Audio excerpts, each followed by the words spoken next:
It's been 2 weeks since I've uploaded, and you guys won't believe what video I have for you guys today. Oh shit, I forgot I don't even have an intro. Oh well.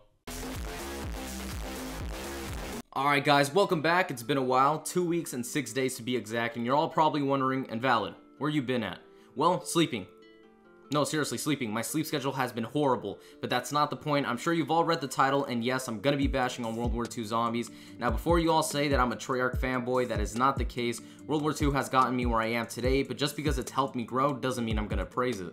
The game has some major issues, it lacks some replayability and originality, and with 2 DLCs already being released, I think it's enough to judge the game. But before we begin the video, make sure you smash that like and subscribe button and turn on post notifications. Yeah, let's not turn into one of those channels.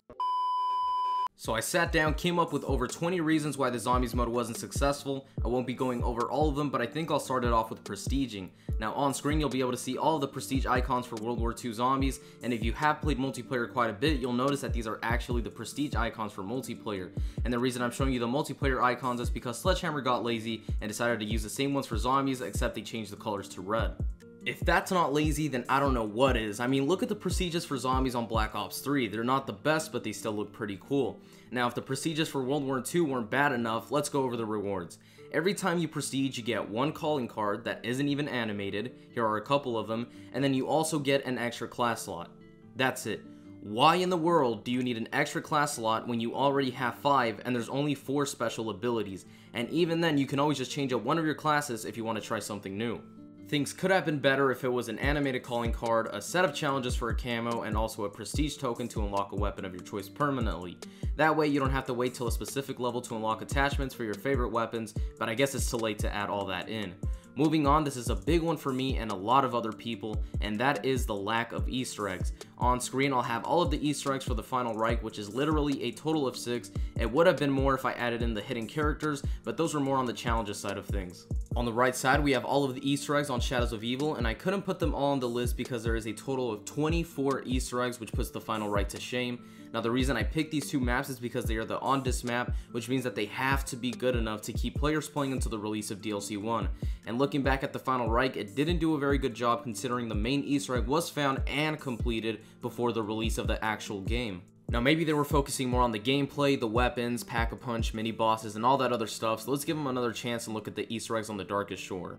Well, it's even worse. There's a ripsaw upgrade and the I-beam, which you shoot until it turns sideways and then it spells out the word hi. Isn't that just amazing? At this point, you might as well just pretend that Jimothy's fake giant shark Easter egg on this map is real just to feel a little bit better. But I will admit they slightly improved with the Darkest Shore. The Hangman Easter egg was unique, and the fact that you could get wonder weapons from past zombie maps was pretty cool. Speaking of wonder weapons, that is another thing they failed at since they were unoriginal. The Tesla gun, yeah, that's just another wonder waff. The ripsaw, a slightly better version of Smiley from Raven the Redwoods, and the fact that you don't feel overpowered when using any other wonder weapons is underwhelming.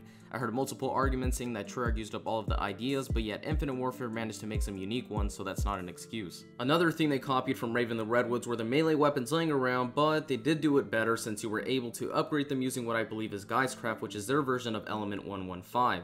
So far, they have copied a couple of things, so let's throw in the rest. Geistcraft is 115, Jack in the Box are monkey bombs, the flamethrower zombie is just a bootleg version of the Panzer, Sizzlers are napalm zombies from Shangri-La except they have the Speed Force, Wussings are mini George Romero's from Call of the Dead, and there's probably much more, but I don't like to think too much. Now that we have all the things that they copied out of the way, let's go over how they handled glitches. While they weren't on Infinite Warfare Elite raw speed, they did patch some things fairly quickly. The downside to that was they didn't patch it well or punish those who used any game-breaking glitches. For example, there was a glitch in the pub area on the Final Reich where if you got down any certain spot and then got revived, you would appear in the room above you. Well, they tried to fix it and made it worse to the point where all you had to do was jump in the spot and you would just go straight up into the room. While everyone does make mistakes, there was one huge mistake they made, and that was an XP glitch on the Final Reich. All you had to do was get to the part of the main Easter egg where you got the red Talon sword. Once you got to that point, all you had to do was keep pressing square over and over on the sword, and you would go from level 1 to 45 in a couple of minutes. While the glitch was insanely game breaking, it wasn't as bad as how they punished the players who did it, because well, they didn't do anything at all. So now you have a bunch of horrible players out there who are Master Prestige level 1000. That might not sound that bad, but to those who enjoy grinding and leveling up to show off, it ruins it for them since people will call them out and say they glitched when in reality they didn't.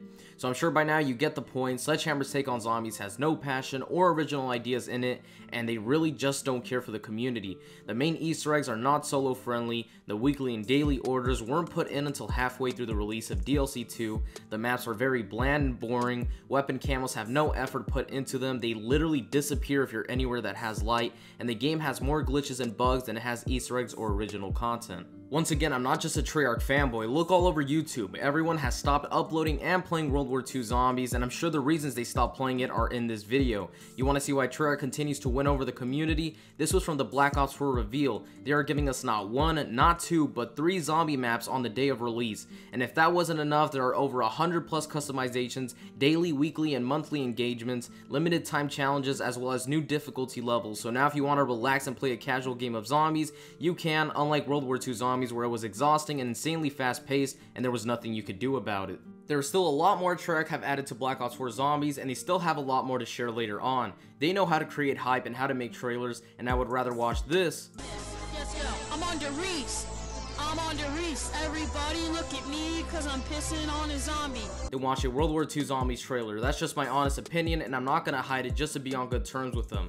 Anyways, that's going to be it for the video. If you guys enjoyed, feel free to hit that subscribe button and leave a like to let me know that you did enjoy. If there's anything you agreed with or disagreed with, drop it down in the comment section below. And as always, I'll see you guys in the next video.